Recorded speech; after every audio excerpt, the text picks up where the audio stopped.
व्याख्यात्मक घोषणा नेपाली जनतालाई झुक्क्याउने, अल्मल्याउने, धोका दिने एउटा ठगी धन्दा हो। त्योभन्दा माथि केही पनि होइन यो व्याख्यात्मक घोषणा। त्यसकारण व्याख्यात्मक घोषणा निरर्थक छ। अनि घरमा गएर यिनले पढेको हो यो कुरा भनेर घरमा गएर पढेको कुरो एमसिसीमा लागु हुन्छ, त्यस्तै त हो नि, घरमा गएर पढे जस्तै हो।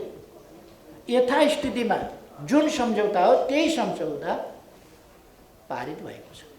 असंवैधानिक ढङ्गले निर्माण भएको छ र यसको जन्म हुनुपर्ने ठाउँमा नभएर झाडीमा कहिले एउटाले छोरी बोकेको छ, कहिले एउटाले बाउ बोकेको छ। यस्तो गरागर नगरौँ भन्ने हाम्रो कुरा हो। फेरि पनि यही कुरा नेपाली कांग्रेसले कायम राख्छ भने नेकपा एमाले बाध्य हुन सक्छ। यसको पनि फेरि संयम, यसको संयमको पनि त सीमा होला, अवधि होला। प्रश्नका लागि पत्रकार साथीहरूलाई धन्यवाद भन्न चाहन्छु।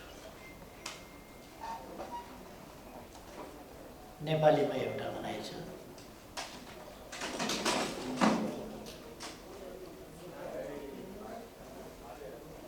बाह्र वर्ष रामायण पढ्यो सीता कसकी जोई भन्ने एउटा छ। 12 बुँदा लामो वक्तव्य पढियो अनि पारित गरेको ठिक छ कि बेठिक छ भनेर प्रश्न फेरि साथीहरूले उठाउनु भएको छ।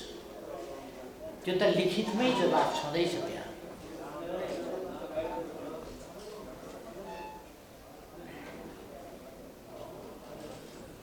हाम्रो भनाइ कुनै पनि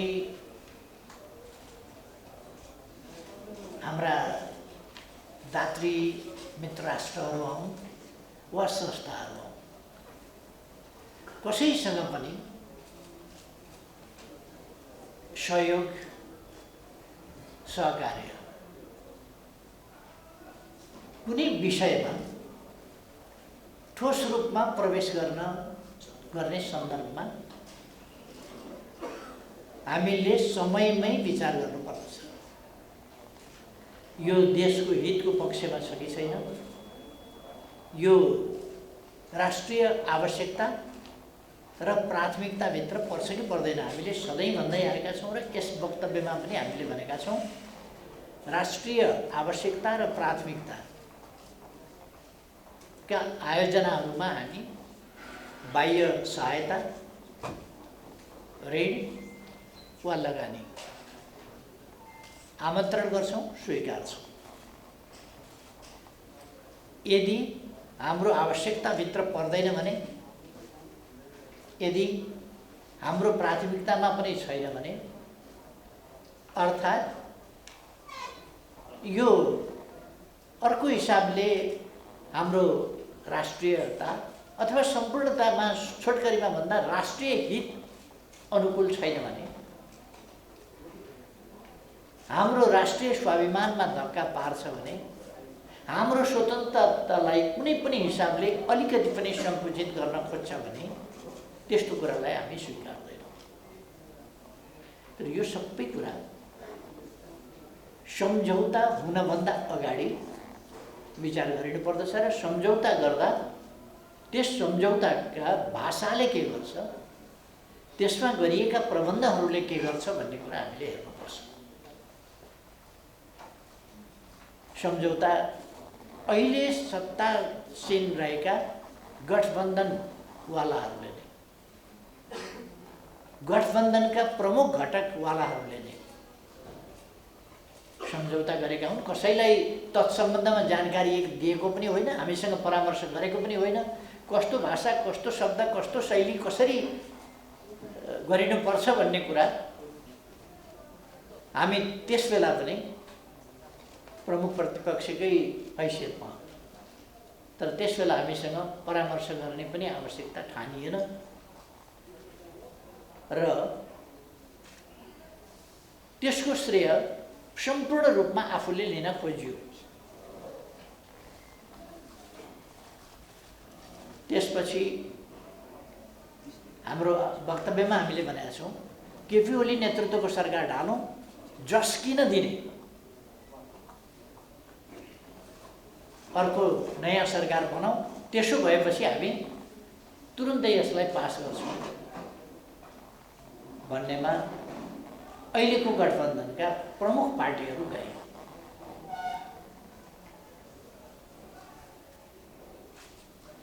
त्यसका निम्ति एमाले गल्ती गर्यो, संसदमा पेश गरिदियो। यो त सरकारले सुटुक्क लागू गर्थ्यो।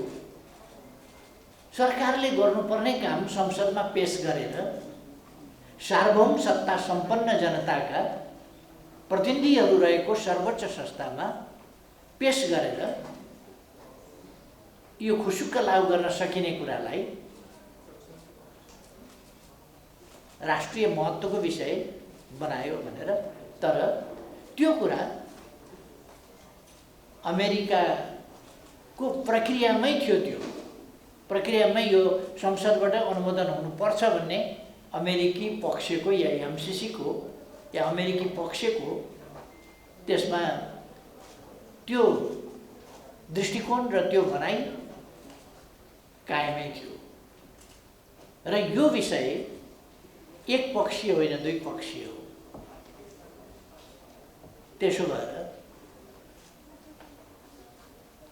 अर्को निर्लज्ज ढङ्गले हल्ला चलाइयो।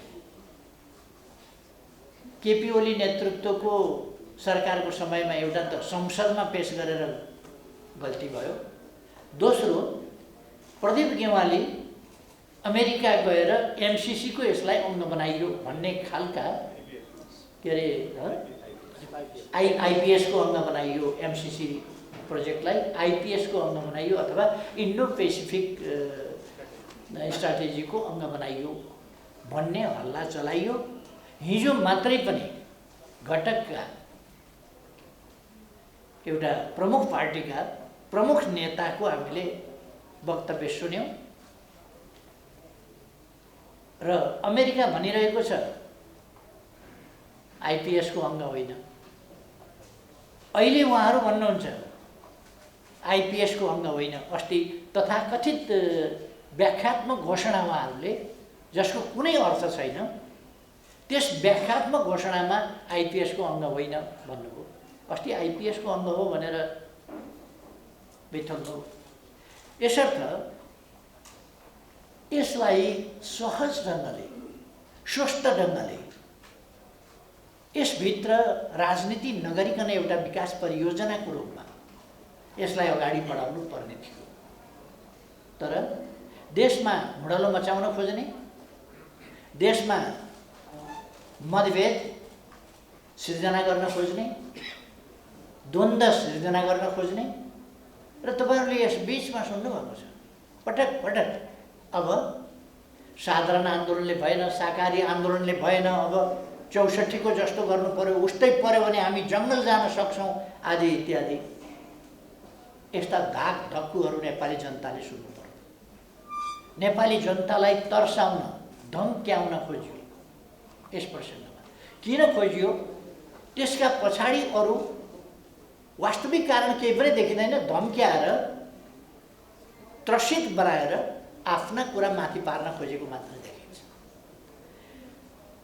यस्तो अवस्थामा सभामुखको बनाइरह्यो, पटक पटक म यो पेश गर्दिनँ भन्ने, र हामीले उसमा पनि भनेका छौँ, वक्तव्यमा नि भनेका छौँ कि यो पेश गर्न भन्दा त यहाँ रगतको खोलो बग्छ, म मर्न तयार छु, मारिन तयार छु आदि आवेगपूर्ण, उत्तेजनापूर्ण अभिव्यक्तिहरू उहाँका आए। र यसरी उहाँहरूले यसलाई यस्तो विषय बनाउनु भयो कि यो असाधारण राष्ट्रघात हो, असाधारण देशद्रोह हो, असाधारण देशका विरुद्धको विषय हो भन्ने कुरा गर्नुभयो। र उहाँहरूले आफ्ना कार्यकर्ताहरूलाई सडकमा हिंसात्मक ढङ्गले उतार्नु। हिजो सुनियो, हिजो सुन्दा हामी त राष्ट्रिय मेलमिलाप चाहन्छौँ, सडक भत्काएर, ढुङ्गा हानेर, टाउका फुटाएर, प्रहरी घाइ बनाएर लान चाहन्थ्यो। यस्ता खालका नक्कली कुराहरू उहाँहरूले गर्नु। कार्यकर्ता सडकमा भिडाउने, आफूहरू यता सत्ता कसरी जोगाउने भन्ने कुरा, गठबन्धन कसरी जोगाउने भन्ने कुरा, एमसिसीमा राष्ट्रघात भएको हो कि होइन तपाईँहरूले सोध्नुपर्ने कुरा हो उहाँहरूलाई। एमसिसीमा राष्ट्रघात भएको हो कि होइन भने किन हल्ला चलाउनु भयो, किन कार्यकर्ता परिचालन गर्नुभयो, किन ढुङ्गामुढा गराउनु भयो, किन बाटो भत्काउनु भयो? त्यो भत्काएको बाटो प्रचण्ड र माधव नेपालहरूले कार्यकर्ता उकासेर आवेश उत्तेजनामा ल्याएर देशभक्तिको एउटा सेन्टिमेन्ट उरालेर बाटो भत्काउन र ढुङ्गामुढा गर्न लगाउनु भयो र वातावरण अशान्त बनाउन, जनतालाई दुखित बनाउन, पीडित बनाउन लगाउनु भयो। अनि सत्ता जोगाउनका लागि सभामुखको पद पनि जाने भयो, नत्र भने माधव नेपालको पद जाने भयो। त्यसो भएपछि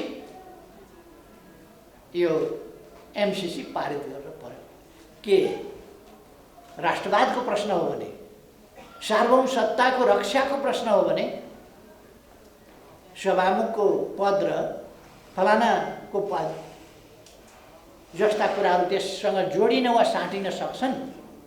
त्यो जोडिन वा साटिन सक्ने विषय नै होइन। तर उहाँहरूले त्यसै गरी व्याख्या गर्नुभएको तपाईँहरूले सुन्नुभएको छ। र हामीले भनेका छौँ, हामीलाई त यही कुरा तपाईँहरूले 15 गते अगाडि किन भन्नु भएन भनेर हामीले भन्न चाहेका हौँ। हामी कुनै छलेर कुरा गर्दैनौँ, तर हामीले संसदमा छलफल गर्न चाह्यौँ, संसदमा वातावरण बनाउन चाह्यौँ र संसदमा वातावरण बनाएर हामीले संसदमा छलफलमा सहभागी हुन चाह्यौँ। तर हामी माथि ज्यादतीपूर्ण ढङ्गले व्यवहार गरियो, असंवैधानिक, गैर कानुनी, असंसदीय क्रियाकलाप हाम्रा विरुद्ध गरियो। 12 बजे रातिसम्म संसद चलिराखेको छ, त्यसलाई 12 बजे राति बन्द गरेर भोलिपल्ट बिहान संसद नभएको अवस्थामा आफैले संसद राति 12 बजे बन्द गर्ने, भोलिपल्ट बिहान संसद नभएको हुनाले अध्यादेश ल्याउनु पर्यो भनेर अध्यादेश ल्याउने र कति प्रतिशत भए पुग्छ भनेर सोधिकन 20% तिनै मान्छेहरूले ल्याउने, जसले संसद नभएका बेला 40% सांसद वा 40% केन्द्रीय सदस्य भनेर हामीले अध्यादेश ल्याउँदा चर्को विरोध गरेका थिए, असंवैधानिक, अलोकतान्त्रिक भनेर विरोध गरेका थिए, विभिन्न षड्यन्त्रको आरोप लगाएका थिए। त्यहाँ कुनै षड्यन्त्र थिएन। तर केन्द्रीय कमिटी पाटामा हिँड्दा 51 जनाको केन्द्रीय समिति 400 पुर्याइदिने, 200 को केन्द्रीय कमिटी छ भने त्यसलाई 7000 पुर्याइदिने, यस प्रकारका प्रवृत्ति भएको हुनाले सांसदहरूको जुन संवैधानिक अधिकार हो त्यसको समुचित ढङ्गले प्रयोग गर्ने बाटो छेकिएको हुनाले हामी फेरि पनि भन्छौँ, संवैधानिक अधिकार स्वस्थ ढङ्गले प्रयोग गर्न पाउनुपर्दछ। त्यो अधिकार हो। त्यस नाउँमा विकृति पैदा गरिन हुँदैन, त्यसलाई निषेध पनि गरिन हुँदैन। त्यसर्थ हामीले त्यसबेला ल्याएका थियौँ। पछि हाम्रो पार्टी फुटाउनका लागि 20% केन्द्रीय सदस्य वा 20% सांसद भनेर 20%मा झार्ने काम हो, जुन षड्यन्त्रपूर्ण थियो, छली काम थियो, गैर कानुनी काम थियो र त्यसको हामीले विरोध गर्यौँ। र हामीले पार्टीमा अनुशासनहीन काम गरेका, पार्टी फुटाएका, पार्टीको सरकार ढालेका, अराजक अनुशासनहीन काम गरेर संसदीय मर्यादा, संविधान सबै कुरा उल्लङ्घन गरेका केही त्यस्ता अपराधिक क्रियाकलापमा, राजनीतिक हिसाबले अपराधिक क्रियाकलापमा, पोलिटिकल क्राइम, इल्लिगल कुरा, त्यस्ताहरूमा संलग्न केही व्यक्तिहरूलाई हामीले पार्टीबाट निकाल्यौँ। अरूले पार्टीबाट निकाल्दा 24 घण्टा नभइकन सूचना जारी हुने, हामीले साउन 25 गते निष्कासन गरेको भदौ 1 गते निर्वाचन आयोग र सभामुखमा जानकारी गराइसकेपछि पनि 10 गतेसम्म सूचना जारी नगरेर त्यसलाई मान्यता नदिएर षड्यन्त्रपूर्ण ढङ्गले अर्को पार्टी खोलाउने र एमाले फुटाउने काम गरिएको हुनाले हाम्रो माग फरक थियो। हामी माथिको अन्यायलाई सच्याएर हामी पनि संसदको प्रक्रियामा सहभागी हुने अवसर दियोस् भन्ने हाम्रो माग थियो। त्यसलाई नजरअन्दाज गरिएको हुनाले त्यसलाई पेलेर जाने नीति लिएको हुनाले संवैधानिक, कानुनी, लोकतान्त्रिक र संसदीय बाटोभन्दा पृथक हटेको हुनाले हामीले त्यसमा आफ्नो विरोध जनाइरहेका थियौँ। यदि लोकतान्त्रिक अभ्यासको हिसाबले मान्ने हो भने, त्यसलाई लोकतान्त्रिक हिसाबले मान्ने हो भने हामीले गरेको प्रमुख प्रतिपक्षी दल नेकपा एमाले जस्तो देशको सबभन्दा ठुलो पार्टी, संसदमा सबभन्दा ठुलो पार्टीले वेल घेरेपछि संसद अवरोध भएको मानिन्छ। वास्तवमा सांसदहरू र सभामुखका बीचमा कुनै त्यहाँ ब्यारिकेड खडा भयो, कुनै ब्यारियर खडा भयो, कुनै व्यवधान खडा भयो भने अघि पछि पनि वक्ता बोल्दैछ भने सभामुख र वक्ताको बीचबाट क्रस गर्न दिइँदैन। त्यो व्यवधान खडा गरेको मानिन्छ संसदीय प्रक्रिया। कोही वक्ता बोल्दैछ भने सभामुख र बोल्दै गरेको वक्ताको बीचबाट कसैले क्रस गर्न मिल्दैन। यो संसदीय अभ्यास।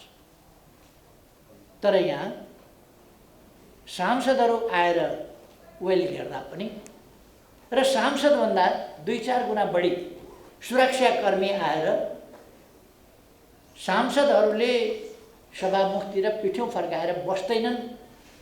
सभामुखतिर पिठ्यौँ फर्काउने कुरालाई शोभनीय मानिँदैन, संसदीय मानिँदैन र त्यस्तो व्यवहार स्वीकारिँदैन। तर मर्यादा पालकहरूको पिठ्यौँ पछाडि बसेर सभामुखले गर्व महसुस गर्ने र खुरुखुरु पेलेर सभा सञ्चालन गर्ने, त्यस खालका क्रियाकलाप, असंसदीय क्रियाकलापबाट संसद अवरोध भएको नमानिएर अगाडि बढेपछि हामीले गरेको अवरोध विरोधमा मात्रै सीमित भयो। त्यो यहाँहरूलाई थाहा छ। तपाईँहरू सधैँ गएर संसदीय उसमा लिइरहनु भएको छ रेकर्ड।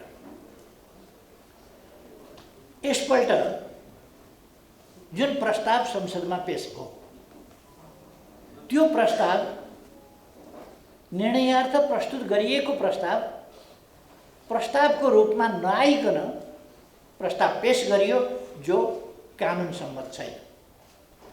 कानुनले के भन्छ भने एउटा अधिवेशनमा पेश गरिएको प्रस्ताव त्यो अधिवेशनभित्र यदि निर्णयार्थ प्रस्तुत भएन र कुनै निर्णयमा गएन भने त्यो अधिवेशनको समाप्तिसँगै त्यस प्रस्तावको अस्तित्व समाप्त हुन्छ। अर्को अधिवेशनमा अर्कै प्रस्ताव फेरि सरकारले प्रस्तुत गर्नुपर्छ। तर यहाँ 3 वर्ष अगाडि 6वटा जति अधिवेशनभन्दा अगाडिको अधिवेशनमा प्रस्तुत गरिएको भनिएको प्रस्तावलाई अहिले प्रस्तावै पेश नगरिकन गैर कानुनी ढङ्गले मृत प्रस्ताव, अस्तित्वमा नरहेको प्रस्तावलाई नै अस्तित्वमा छ भनेर तथाकथित छलफल गर्ने र निर्णय गर्ने असंवैधानिक र गैर कानुनी काम फेरि पनि सभामुखले गराउनु भयो।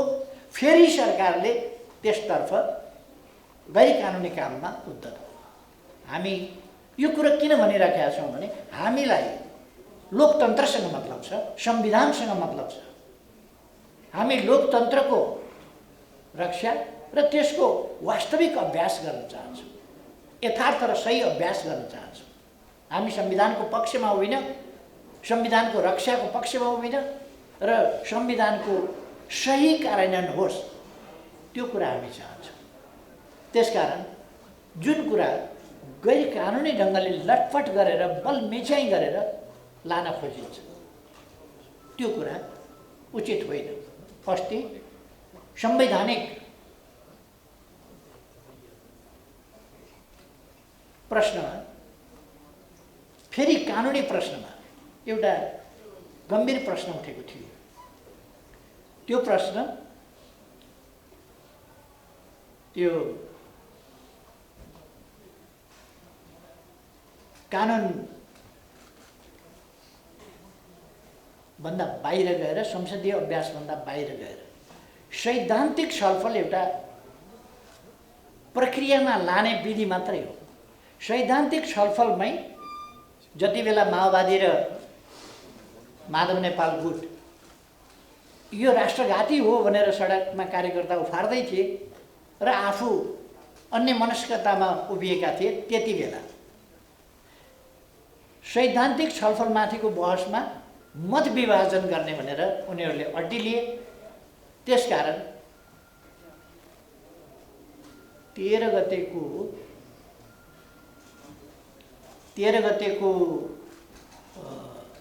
छलफल अगाडि बढ्न सकेन। त्यसै कारण 14 गतेको छलफल पनि अगाडि बढ्न सकेन र त्यो कुरामा हाम्रो विरोध रह्यो, किनभने त्यो संसदीय अभ्यासको कुरो होइन। त्यसो हो भने त बहुमतले कहिल्यै पनि छलफलै गर्न दिन्न, डिभिजन माग्छु छलफल हुँदैन भनेर कुनै पनि प्रस्ताव, सरकार त बहुमतमा त हुन्छ नै, सरकारले ल्याएको कुनै प्रस्तावमाथि छलफलै हुन नदिने भयो, किनभने उसले सैद्धान्तिक छलफललाई नै निषेध गरिदिन्छ। यस खालको बाटो लिन खोजेपछि यो अत्यन्तै गैर संवैधानिक कुरा हो। हामी त सहभागी हुन पाइरहेका थिएनौँ प्रक्रियामा, तर पनि यो अत्यन्त गैर संवैधानिक कुरा हो, असंवैधानिक कुरा हो र गैर कानुनी कुरा हो र यो लोकतन्त्रको मूल्य, मान्यता र मर्म विपरीतको कुरा हो, कानुनको व्यवस्थाभन्दा विपरीतको कुरा हो। त हामीले पनि त्यसलाई चाहिँ रेसिस्ट गर्यौँ। अब एमसीसी हामीले यसमा भनेका छौँ, एमसीसी पारित भइसकेको छ। सधैँ विवाद मात्रै गरेर यो त पारित भइसक्यो, अब यसलाई कार्यान्वयनमा हेर्नुपर्नेछ र यसको सही राष्ट्रिय हितको पक्षमा, देशको विकासको पक्षमा, हाम्रो सार्वभौमसत्ता र स्वाधीनतामा, स्वतन्त्रतामा अलिकति पनि कुनै प्रावधानले तलमाथि नपर्ने गरी यसको कार्यान्वयन हुनुपर्छ। यदि कुनै हिसाबले देशको सार्वभौमसत्तामा, स्वाधीनतामा, स्वतन्त्रतामा वा हाम्रो राष्ट्रिय हितमा, राष्ट्रिय स्वाभिमानमा कहीँ पनि तलमाथि पार्न खोजियो भने नेकपा एमालेलाई त्यो मान्य हुन सक्दैन। हामी मान्दैनौँ भनेर हामीले पहिले नै भनेका छौँ। यो हामीसँग हुँदैन। अहिले यस सम्बन्धमा सो कल्ड फेस चाहिँ उहाँहरूकै भाषामा भन्ने हो भने एउटा लाज छाप्नका लागि पातलो एउटा धरो चाहियो। त्यही धरो हो यो व्याख्यात्मक घोषणा, जसको सम्बन्धमा एमसीसीले उसै दिन त्यो कुरा यता तयारी हुँदै थियो, त्यो पातलो लाज छोप्ने के हो त्यो यहाँ तयारी हुँदै थियो, त्यसै बेला एमसीसीको तर्फबाट उनीहरूले स्पष्ट पारिसके कि यसको सम्झौतासँग कुनै अर्थ छैन। व्याख्यात्मक घोषणा नेपाली जनतालाई झुक्क्याउने, अल्मल्याउने, धोका दिने एउटा ठगी धन्दा हो। त्योभन्दा माथि केही पनि होइन यो व्याख्यात्मक घोषणा। त्यसकारण व्याख्यात्मक घोषणा निरर्थक छ। तर एउटा कुरा, यसबाट हामी नेपाली जनताले अहिले सरकारले रोस्टममा उभिएर यो व्याख्यात्मक घोषणा लागू हुन्छ र यो लागू कहीँ भएन भने, यो तलमाथि पर्दैन, लागू भएन भने यो सम्झौता त्यति बेरै रद्द हुन्छ भनेर भनेका छ। यो हामीले हेर्नुपर्छ के भनेको। त्यसकारण हामीलाई समाउने ठाउँ, नेपाली जनतालाई समाउने ठाउँ गठबन्धनको सरकारले दिएको छ। यदि हामी समाउन सक्छौँ भने हामी त्यस्तो प्रश्नहरूमा बहकिनु पर्ने जरुरी छैन। हामी यी प्रसङ्गहरूमा हामीले हाम्रो वक्तव्यमा नै भनेका छौँ। हामी हाम्रा छिमेकीहरूसँगको सुमधुर सुसम्बन्ध, सन्तुलित सम्बन्ध र पारस्परिक हित, लाभ र सम्मानका सम्बन्धहरूमा महत्त्वका साथ ध्यान दिन्छौँ। त्यस विपरीत हामी कुनै हिसाबले कुनै व्यवहार, अरू प्रकारका व्यवहार कहीँबाट हुन दिँदैनौँ। हाम्रा छिमेकीहरूसँग हाम्रो बाहिर कुरामा ओठेभक्ति र व्यवहारमा कैँची चलाउने खालको दोहोरो क्रियाकलाप हुँदैन। हामी जे भन्छौँ त्यही गर्छौँ, जे गर्छौँ त्यही भन्छौँ र हामी मित्रतापूर्ण, भरपर्दो र विश्वसनीय सम्बन्ध हाम्रा छिमेकीहरूसँग राख्छौँ। हाम्रा दात्री राष्ट्रहरू, हाम्रा सहयोगी सरकारहरू, हामीसँग सहकार्य गर्ने हाम्रा विकासका साझेदारहरू, सरकार वा संस्था सबैसँग पनि हामी सुमधुर सम्बन्ध राख्छौँ र हाम्रो देशको हितमा त्यस्ता कुराहरूलाई प्रयोग गर्छौँ। यसमा हामी स्पष्ट छौँ र सबैलाई हामी स्पष्ट पनि पार्न चाहन्छौँ।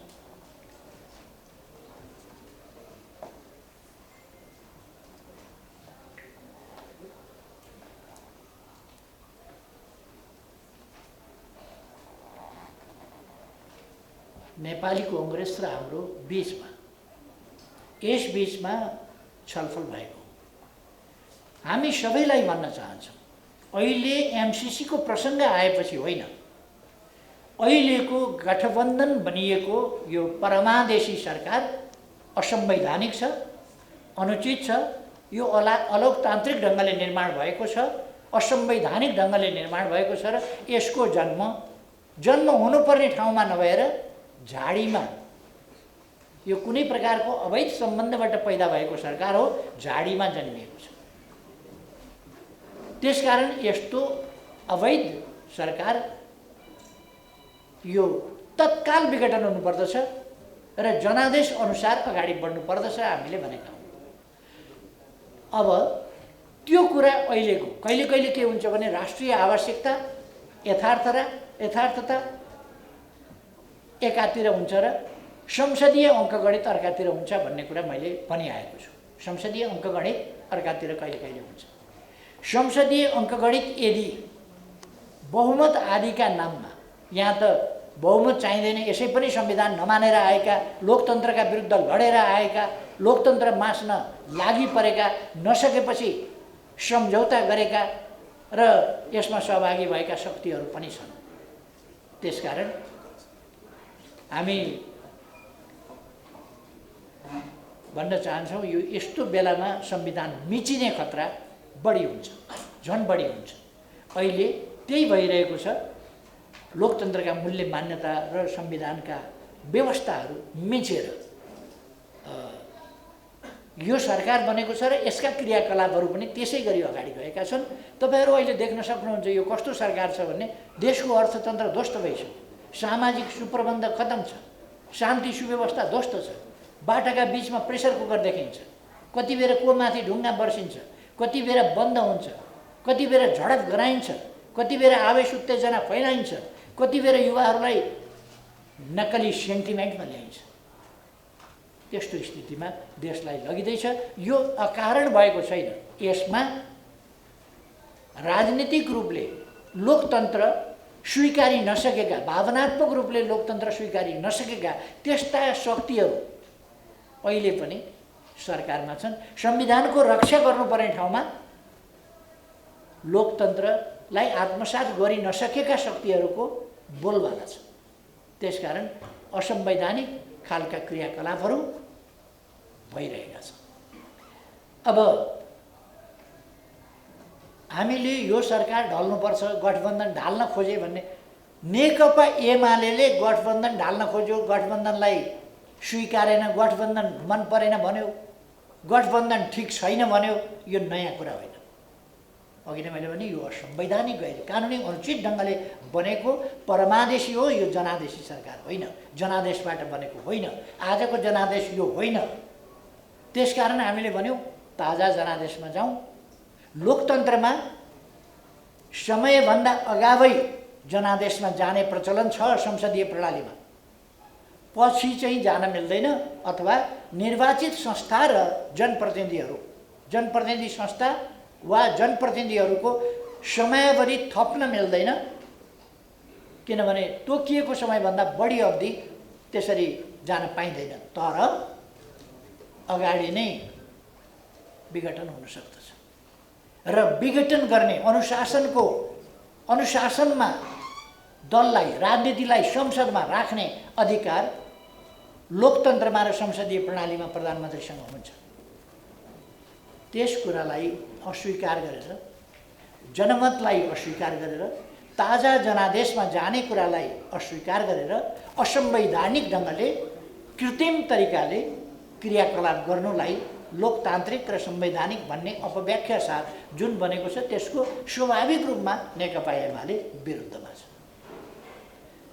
यो सरकार ढाल्न खोज्यो भन्ने त बन्नै नदिन खोज्या हो, हामीले त ढाल्न खोज्यो भन्ने त नयाँ कुरो हो र त्योभन्दा अगाडि बन्नै नदिन खोज्या हो।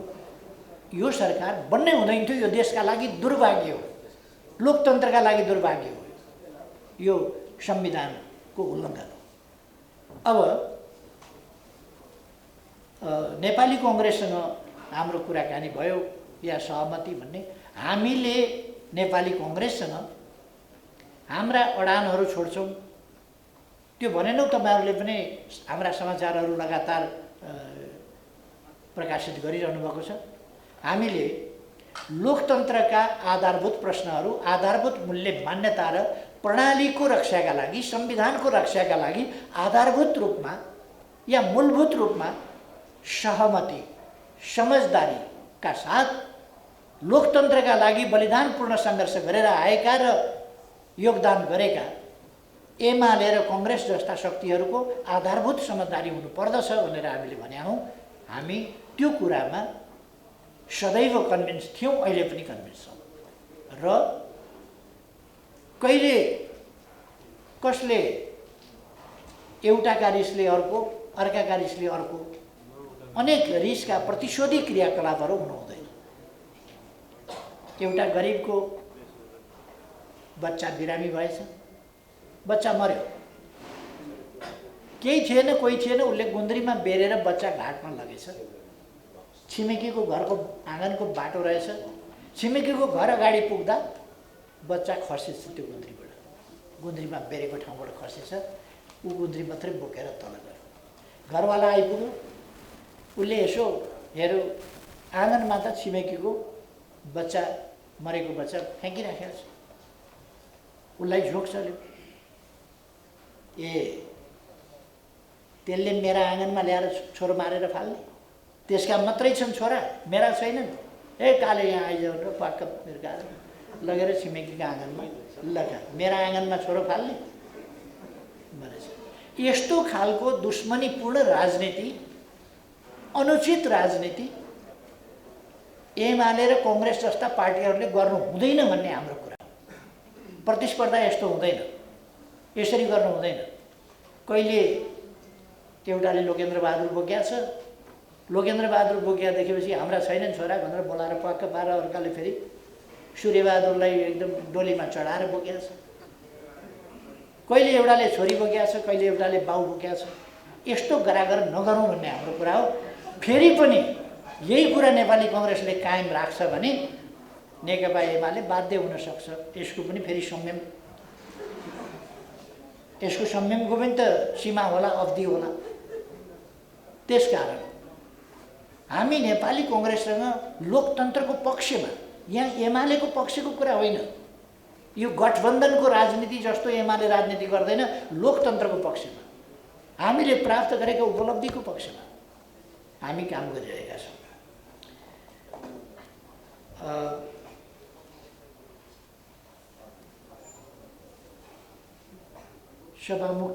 सभामुखमाथि आलोचना गर्नुहुन्छ, महाभियोग किन ल्याउनुहुन्न भनेर।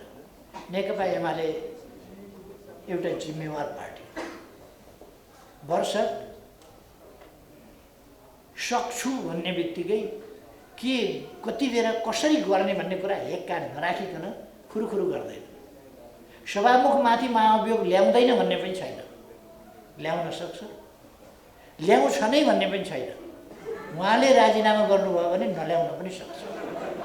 हामी उहाँको राजीनामा पर्खिराखेका छौँ। ससम्मान बहिर्गमित हुनुहोस्, ससम्मान हट्नुहोस्, कमसेकम संसदले निष्कासन गर्नु पर्यो भन्ने नहोस् भन्ने पनि हामी सोचिरहेका छौँ। उहाँका क्रियाकलापहरू अनुचित छन्, तर त्यो अनुचित क्रियाकलापलाई सच्याउने वा कुनै व्यक्तिप्रति पुनिटिभ एक्सन लिँदा कस्तोसम्म लिने, कसरी लिने, कति बेला लिने भन्ने कुरा नेकपा एमाले विचार गर्छ।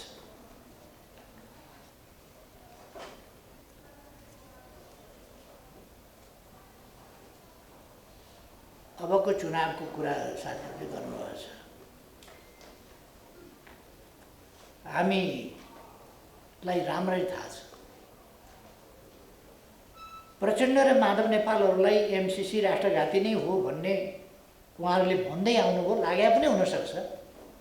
तर उहाँहरू आफैले साबिती बयान दिनुभएको छ यो गठबन्धन जुन छ असंवैधानिक ढङ्गले देशका विरुद्ध बनेको लोकतन्त्र विरोधी यो गठबन्धन यो टुट्यो भने त हाम्रो जहाज डुबिहाल्यो। एकजना, उहाँको म थर भन्न चाहन्छु, एकजनाले त के भाषण गर्नुभयो भने केपी ओली फेरि प्रधानमन्त्री भयो भने नेपालको सर्वनाश हुन्छ। उहाँको म थर भन्न चाहन्न, कसले भनेको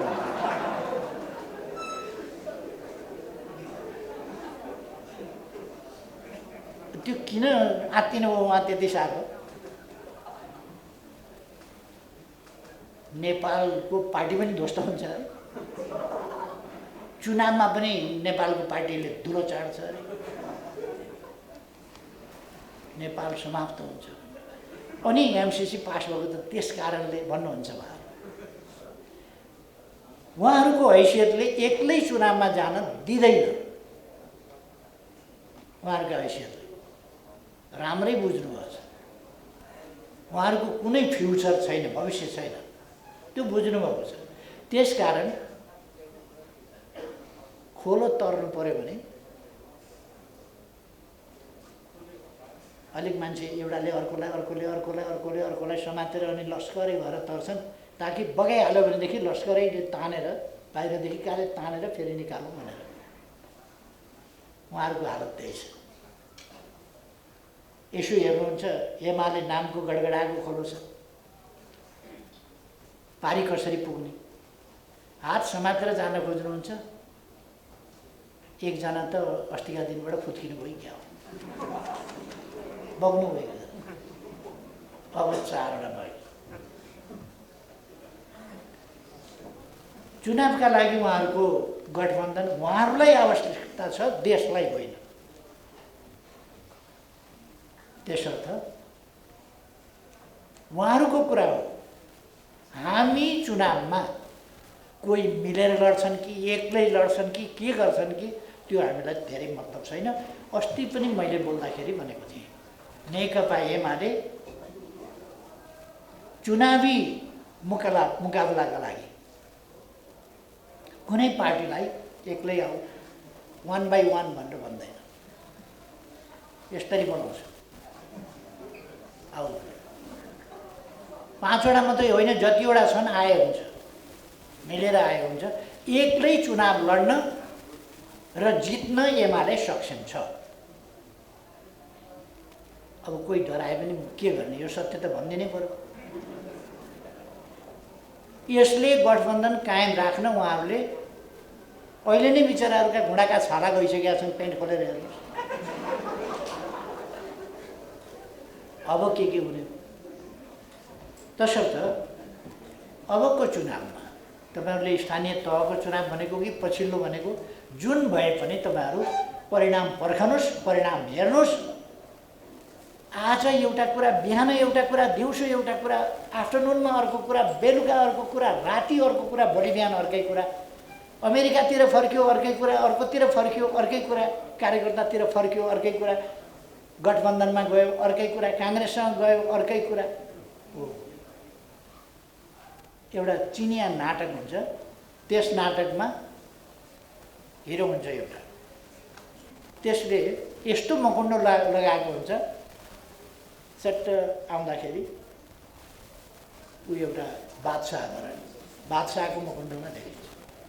यस्तो गर्दाखेरि मुन्टो हलाउँदा ऊ बादशाहकी श्रीमती अथवा साम्राज्ञी भएर महिलाको चेहरा त्यहाँ देखिन्छ।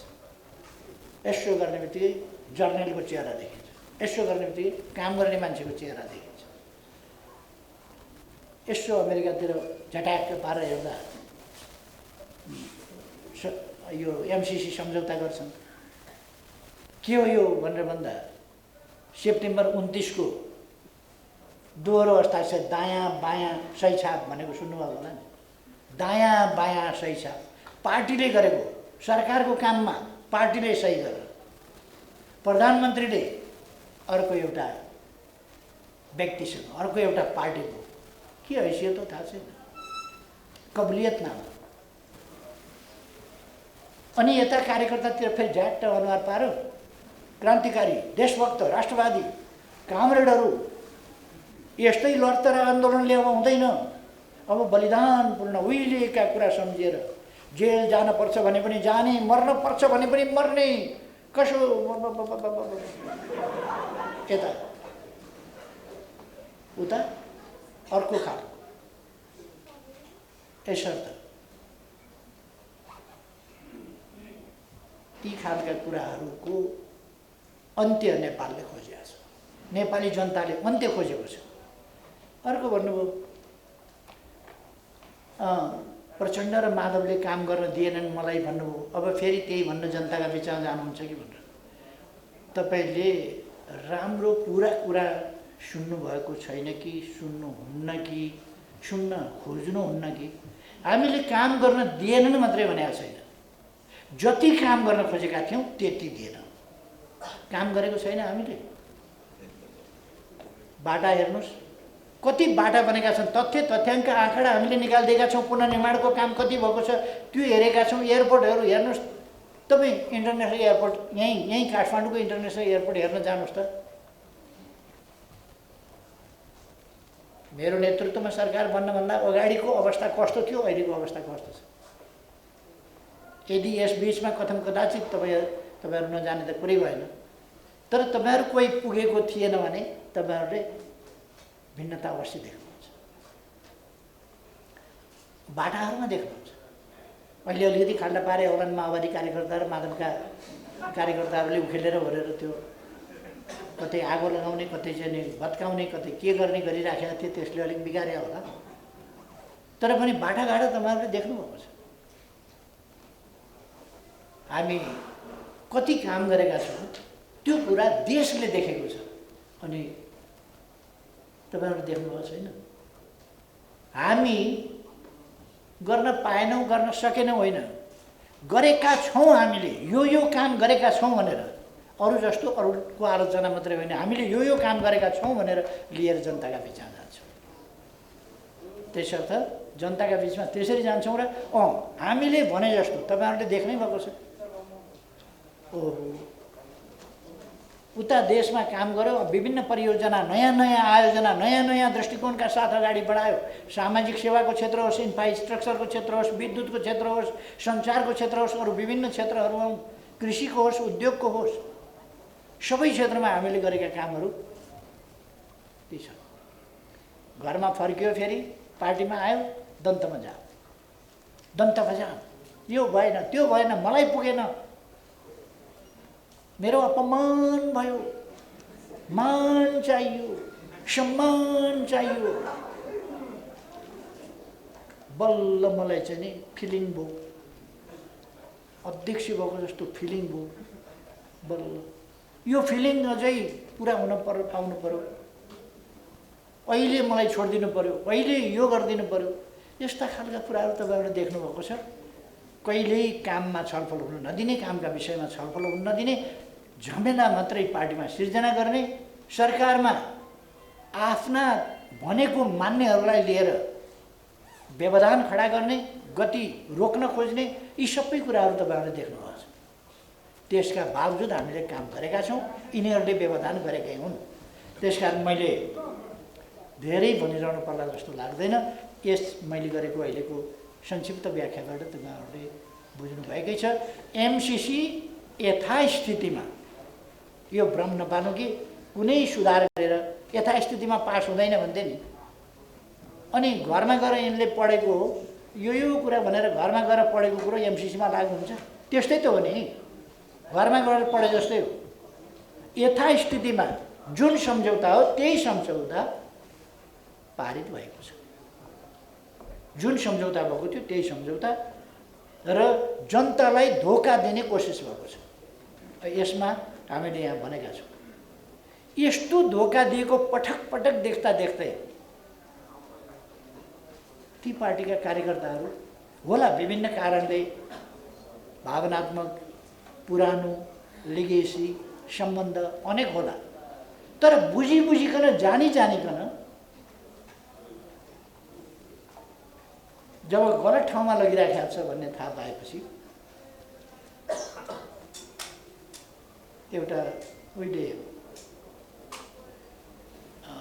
पेड फाइपर अफ के हेमलिन कि के भन्ने थियो, एउटा पेड फाइपर अफ हेमलिन। एउटा सहरमा मुसाले साह्रै दुःख दिएपछि एउटा अर्को सहरबाट चाहिँ खोजेर ल्याएछन् एउटा बिन बजाउनेवाला, बाँसुरी बजाउनेवाला मान्छे भाडामा, अनि उसले बाँसुरी बजाउँदै लगेर सबै मुसाहरूलाई समुद्रमा छोडेछ। पछि तिनीहरूले पैसा दिएनन्, उसले फेरि फिर्ता ल्यायो, फिर्ता ल्याइदियो सहरमा मुसाहरू। तर एउटा कुरा के हो भने आजको हाम्रो युवा जमातले एउटा मान्छेले जनयुद्ध भनेर बाँसुरी बजायो, जनयुद्धमा 17,000 मान्छे लाइन लागेर मर्न तयार हुने, अर्कोपल्ट अर्को भन्यो एमसिसी राष्ट्रघात भन्यो, अब अर्को भन्यो फेरि गठबन्धन टुट्ने भएको हुनाले यो जोगाउनु पर्यो, त्यसकारण पास गर्नु पर्यो भने जता जता बाँसुरी फर्काएर बजायो त्यति त्यति आजको युवा पङ्क्ति कुद्ने, आजका बुद्धिजीवी, आजको संसार जगत, आजको सचेत दुनियाँ एउटा मान्छेको गलत बाँसुरीका पछाडि नै कुद्ने। यो कुरा उचित हुँदैन। त्यसकारण म सबै साथीहरूलाई यस्ता भ्रमहरूबाट, यस्ता धोकाहरूबाट मुक्त हुन र कमसेकम आफ्नो बुद्धिको प्रयोग, देशप्रति इमान्दार बन्नु, देशका निम्ति काम गरौँ, देशका निम्ति लडौँ। त्यसका निम्ति के गर्नुपर्छ मैले भनिरहनु पर्ला जस्तो लाग्छ। हामी देशका निम्ति काम गर्नका निम्ति सबै महानुभावहरूलाई आह्वान गर्दछौँ, आउनुहोस् सँगै मिलेर देश बनाऊ। अब अहिले यति, साथीहरूको अरू केही जिज्ञासा भएपछि